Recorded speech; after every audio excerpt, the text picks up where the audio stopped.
ধর্ম ও বিশ্বাসের পবিত্রতা যেখানে মানুষের অন্তরের অনুভূতি, সেখানে রাজনৈতিক স্বার্থে সেই ধর্মীয় পোশাককে হাতিয়ার করার এক নিকৃষ্ট নজির দেখল বিশ্ব।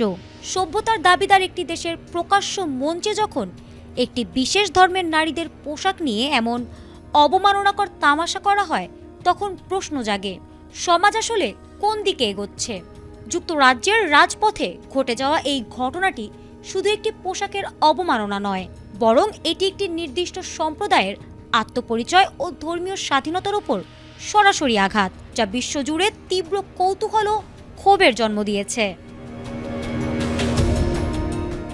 সম্প্রতি লন্ডনে কট্টর ডানপন্থী বর্ণবাদীদের এক রাজনৈতিক র্যালিতে মুসলিম নারীদের ধর্মীয় পোশাক বোরকা ও নিকাব নিয়ে চরম অবমাননা করা হয়।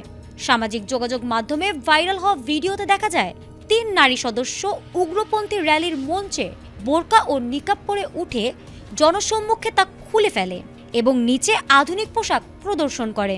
এটি কোনো মুসলিম নারীর ঘটনা ছিল না, বরং ইসলামোফোবিক প্রচারণার স্বার্থে সাজানো একটি পূর্ব পরিকল্পিত নাটক ছিল।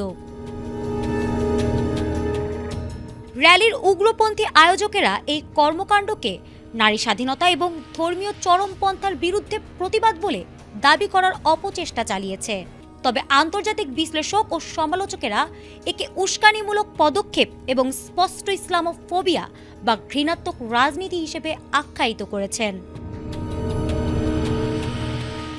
এই চরমপন্থী ঘটনার প্রতিবাদে লন্ডনের রাজপথে হাজার হাজার বর্ণবাদ বিরোধী ও ফিলিস্তিনপন্থী আন্দোলনকারী পাল্টা বিক্ষোভ প্রদর্শন করেন। পরিস্থিতি নিয়ন্ত্রণে মেট্রোপলিটন পুলিশ ৪,০০০-এর বেশি সদস্য মোতায়েন করে এবং বিশৃঙ্খলা সৃষ্টির দায়ে ৪৩ জনকে গ্রেফতার করে। ঘটনার পর যুক্তরাজ্যের মূলধারার মুসলিম সংগঠন এবং ইসলামোফোবিয়া পর্যবেক্ষণকারী সংস্থার টেলমামা এই প্রকাশ্য উস্কানির তীব্র নিন্দা জানিয়েছে। স্থানীয় মুসলিম নেতারা এই নোংরা মানসিকতার বিরুদ্ধে উদ্বেগ প্রকাশ করে মসজিদ ও মুসলিম কমিউনিটির নিরাপত্তা বৃদ্ধির জোর দাবি জানিয়েছেন এবং মুসলিম সমাজকে উস্কানির ফাঁদে না পড়ে শান্তিপূর্ণভাবে আইনি লড়াইয়ের আহ্বান জানিয়েছেন। তবে তীব্র সামাজিক ঝড় উঠলেও ব্রিটিশ সরকারের শীর্ষ পর্যায় থেকে এখনও কোনো আনুষ্ঠানিক রাজনৈতিক বিবৃতি আসেনি।